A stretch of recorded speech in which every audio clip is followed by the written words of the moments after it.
Salve, salve simpatia, muito boa tarde meus queridos.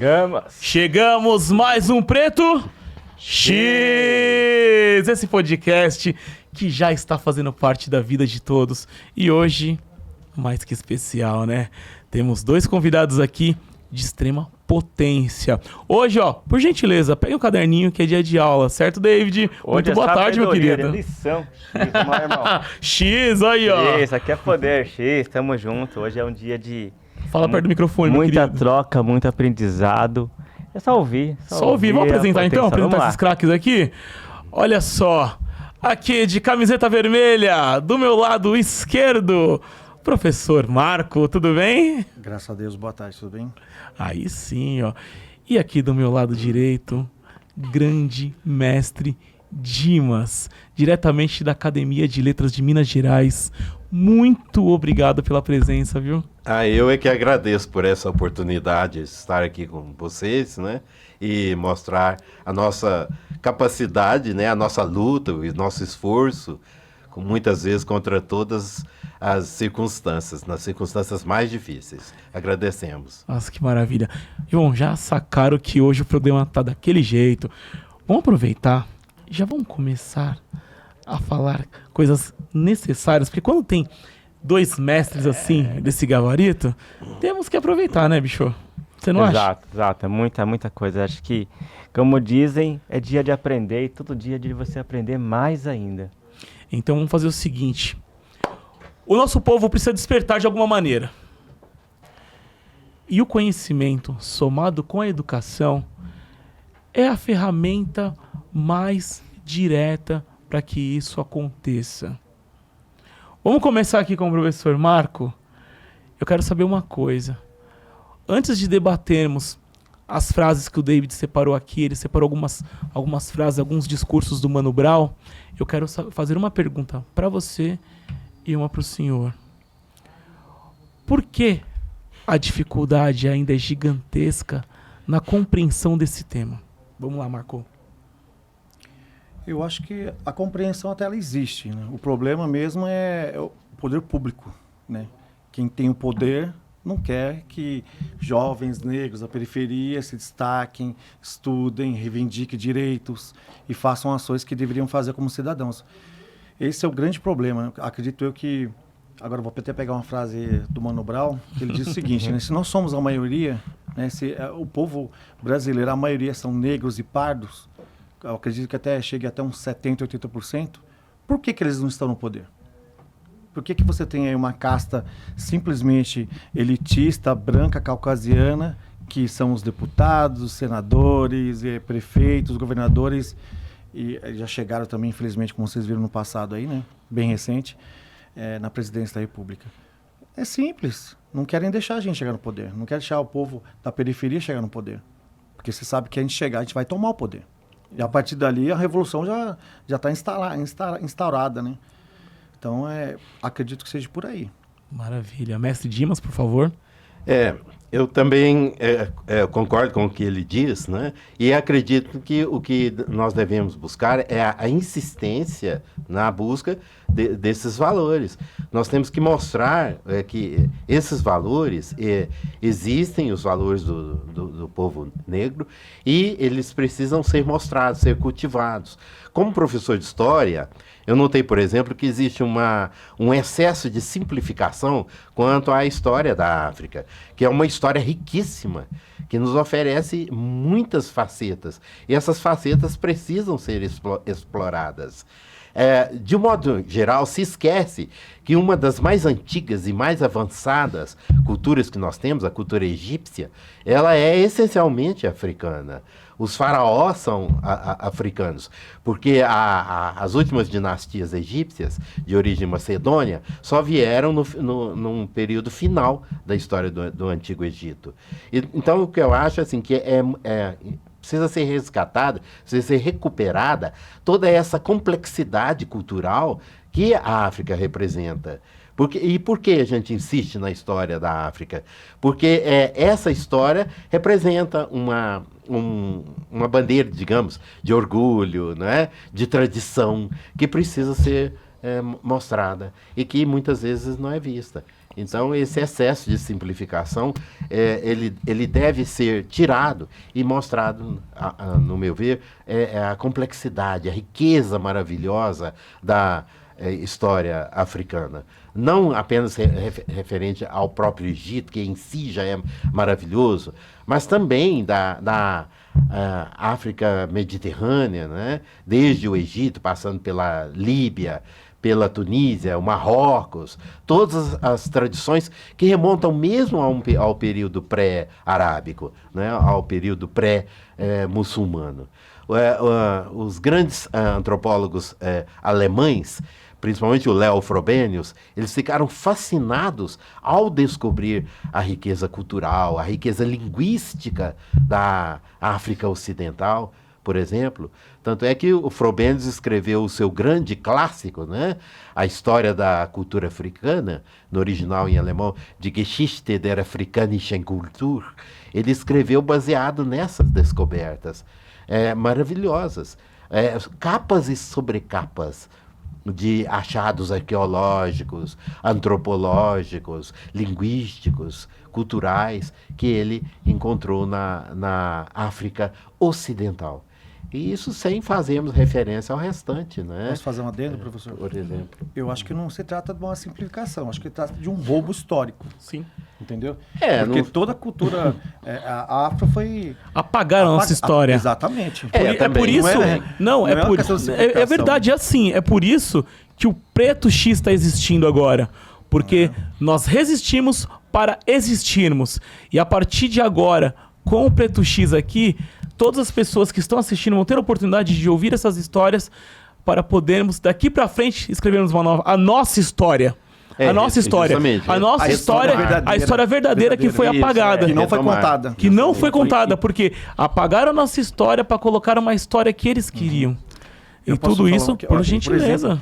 Exemplo, esses dias eu estava olhando no Instagram, aí eu vi uma postagem e falei assim, não é possível, eu vou pesquisar. E fui pesquisar.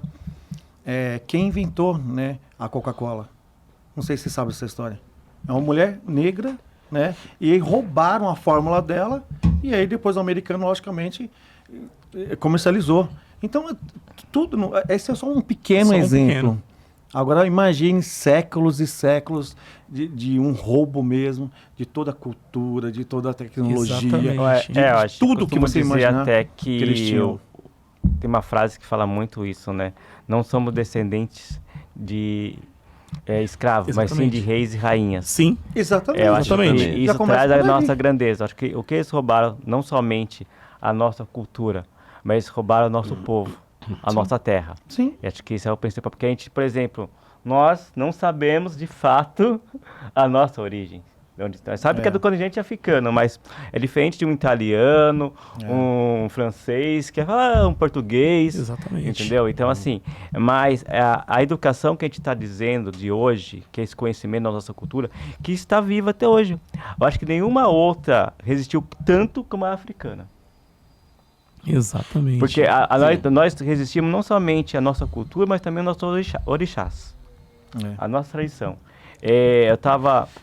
Há um tempo atrás, estavam contando a história do navio negrês, a boneca Bayomi, não sei se vocês sabem, e tem um grande significado essa boneca.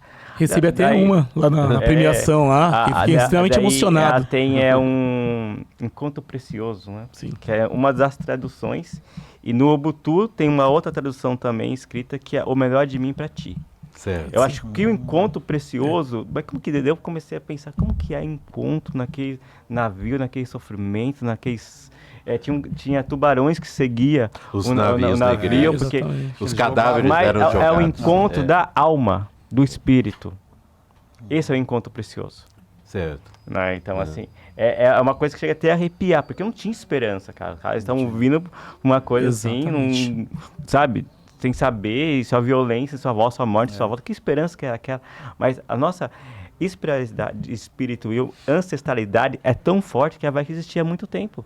Então, assim, quando a gente fala da educação, por exemplo, é exatamente aí. Tem que saber a nossa história, saber a nossa cultura, a nossa origem. Ser preto, na minha opinião, ele vem é um muito privilégio. De dizer X, né? E dizer X é exatamente isso.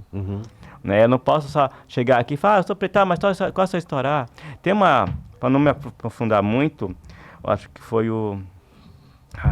calma que eu vou lembrar. Opa, o professor, Isso. Do que você quer falar para ver se Não, dá uma luz aí? É algum professor que... O mestre de todos. O quê? Daqui do Brasil? Do É. quê? Aqui eu amo Da onde? o professor Hélio Santos. Não, depois eu vou lembrar. Não sai, mas eu vou lembrar. Ah. Paulo Mas Freire. é ativista? Paulo Freire. tá. Mestre, Sim, é porque eu já briguei logo na causa racial, não na educação, ele né? disse uma coisa. Sim. Chega um certo momento da sua vida que não tem mais o que a gente dizer que a pessoa não sabe. Você tá com, sabe, até 10, 20 anos, você não sabe, ok. 30 anos, não dá mais dizer pra dizer que você não sabe. Certo. A gente sabe que a gente veio da África, a gente sabe nem que foi um pouquinho, a gente sabe, não é tão leigo de tudo que está acontecendo. Então aí você assim, mas por que a gente não quer procurar saber mais disso, então? É igual um copo com uma gota d'água, e todos nós temos uma gota d'água. Por que você não enche esse copo em vez de deixar esse copo vazio? Então, acho que aí também entra Então, uma coisa aí é o conhecimento. que eu queria citar, que era a omissão, né? Eu acho que o racismo existe por causa da omissão também, de tudo e de todos, tudo que você eu consegue acho imaginar. que o Preto X, a gente vem com uma pauta bem forte, né, Ti? Sim. De dizer que o racismo é só a ponta do iceberg, irmão. Nós não tem que brigar pelo racismo. O racismo está nas outras pessoas, não está na gente. A gente tem que brigar contra a desigualdade social, sofrimento, a Sim. violência, contra a fome. É isso que a gente quer. rolê é Humanidade. A humanidade não se envolve cor. A gente tem muitas pessoas lá. Eu até um dia que desses. envolve. Não, envolve. A gente lógico que sabe que envolve. A gente sabe Envolve. porque a gente nós somos na linha de frente, por causa da Aham. maioria. Sim. Mas que a gente for olhar com o olho da humanidade, cara, independente de cor, se eu tô vendo uma outra pessoa passar fome, uma dificuldade, irmão, a minha humanidade aqui vai falar mais alto. E eu vou estender a mão. Deveria falar mais. Deveria. né? Eu não Mas, sei como que infelizmente, esse pessoal aí, né, de terno e gravata, quero que citar tá um matando o caso Brasil, aqui. consegue dormir como anjo, sabendo que tá matando o nosso povo. Mas a educação, tá para finalizar minha fala aqui, pra gente poder, né, aqui, o que é o poder? Primeiro tem que entender o que é o poder. E o poder vem de uma educação. E o conhecimento é o que formeja isso, né? Do poder. Então, assim, se eu tenho menos pessoas que não têm esse conhecimento, que não querem acessar esse poder, eu tenho mais domínio sobre elas. Que é o que acontece. Então, a nossa educação ser sucateada, não ser... a gente tem... Por isso existe educação privada, que é a escola pública e a particular. O que elas entregam de diferente uma da outra? Pô, se tem a particular, exatamente. Mas a nossa Constituição Federal, ela fala de todas as coisas que o governo tem que entregar, mas não fala a qualidade.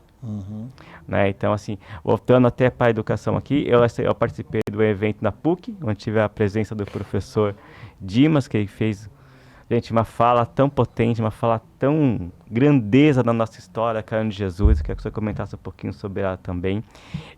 Um pouco da história dela, que era uma de nós. A história dela, ela não catava lixo, ela catava sonhos e pensamentos e refletia aquilo no mundo dela. Sim, justamente. Eu tenho o privilégio de trabalhar justamente no arquivo público, né, municipal de Sacramento, que é a cidade mãe da Carolina Maria de Jesus.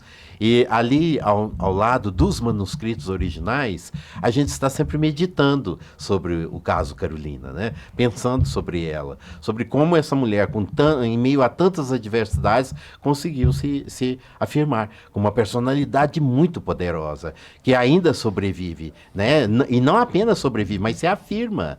Porque o tema Carolina está associado a temas constantes dos direitos humanos, como a questão, não apenas a questão racial, é verdade também, mas que transcende até. Chega na questão da igualdade social, né? Na questão das oportunidades, na questão da dignidade do homem. Carolina é sempre um tema atual e é muito importante falar sobre ela por causa disso. Nós vemos o grito de Carolina ainda ecoando nos nossos dias. Ainda bem, né? Os direitos humanos, essa questão, ela não é colocada apenas numa efeméride, apenas num dia, numa determinada data. Assim como acreditamos a própria consciência negra.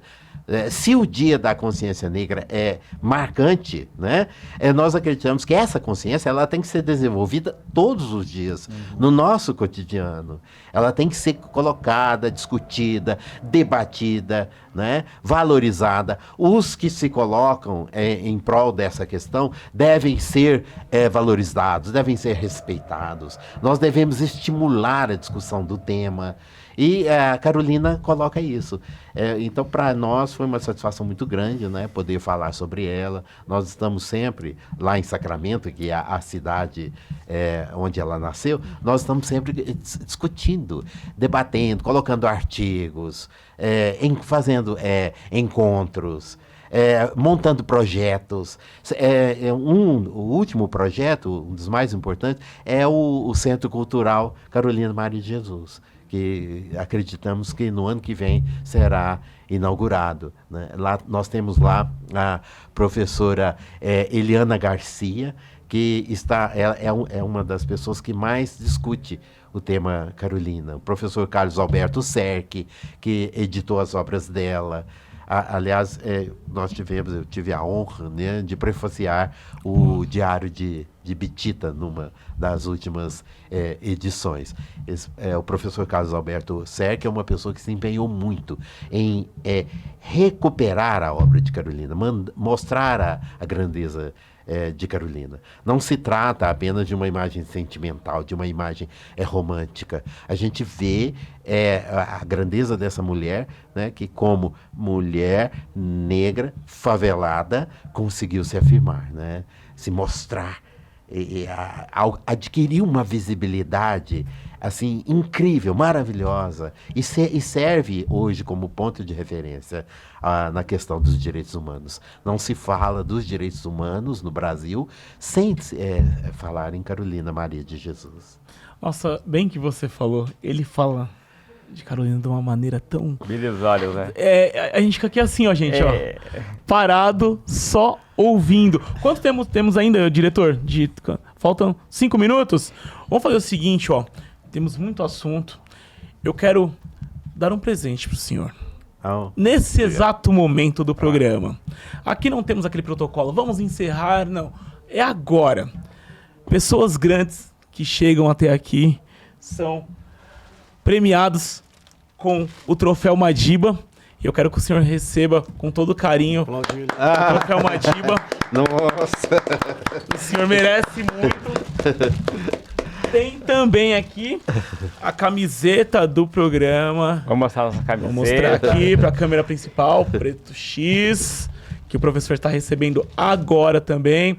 Professor, tá aí. Muito obrigado, viu? Eu quero agradecer, por né, favor, de todo o coração. Para mim é um momento de grande felicidade.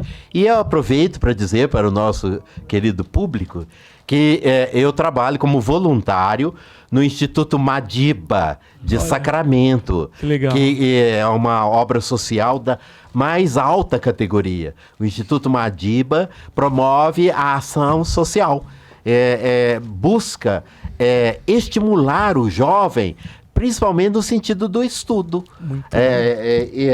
O tema de hoje, de Madiba, né, do Nelson Mandela, é debatido todos os dias no Instituto. Olha que ótimo, né? E a cada turma que entra, eu tenho o privilégio, né, de fazer uma acolhida através de uma biografia, apresentação de uma biografia de Nelson Mandela.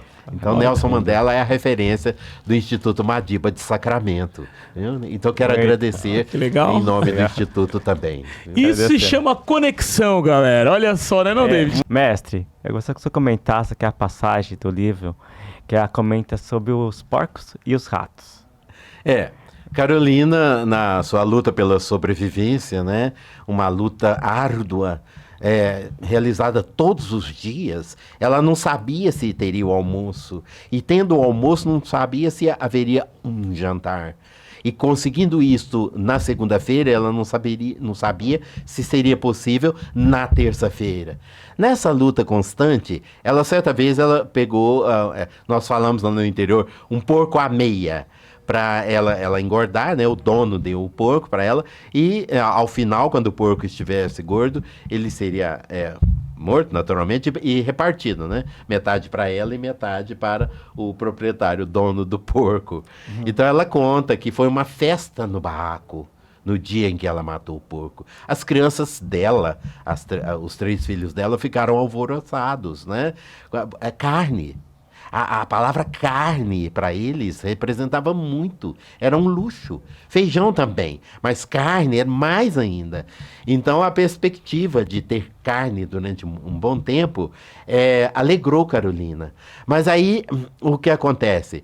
Ela entregou a parte do dono, do proprietário, né?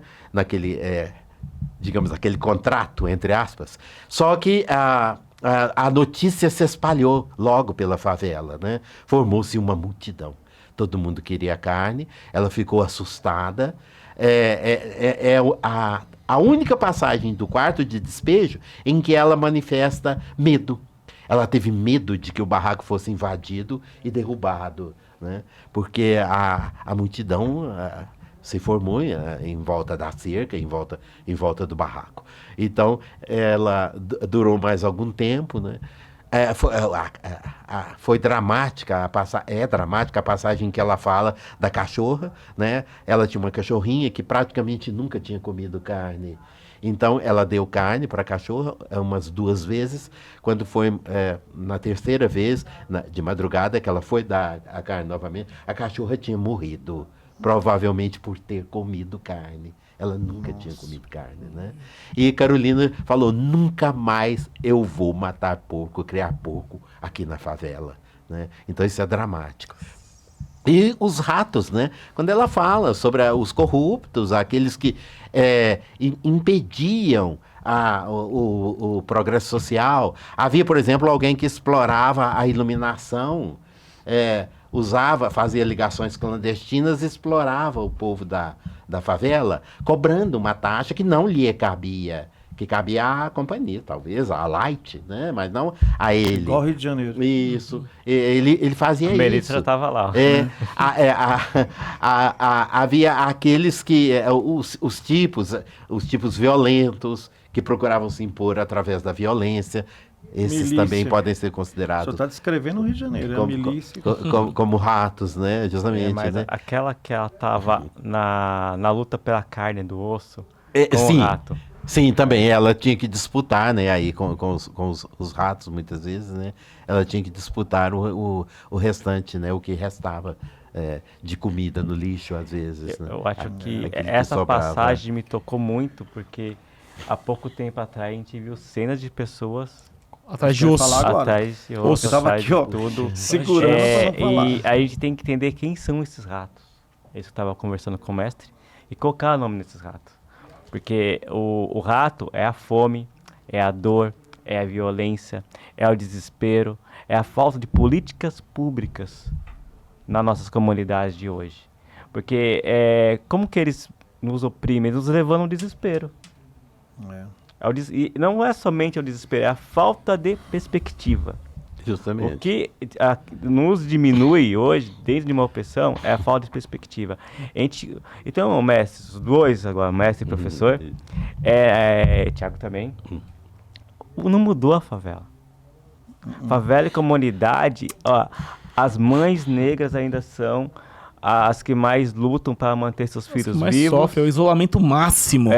Luta para que seus filhos sejam vivos, estejam vivos.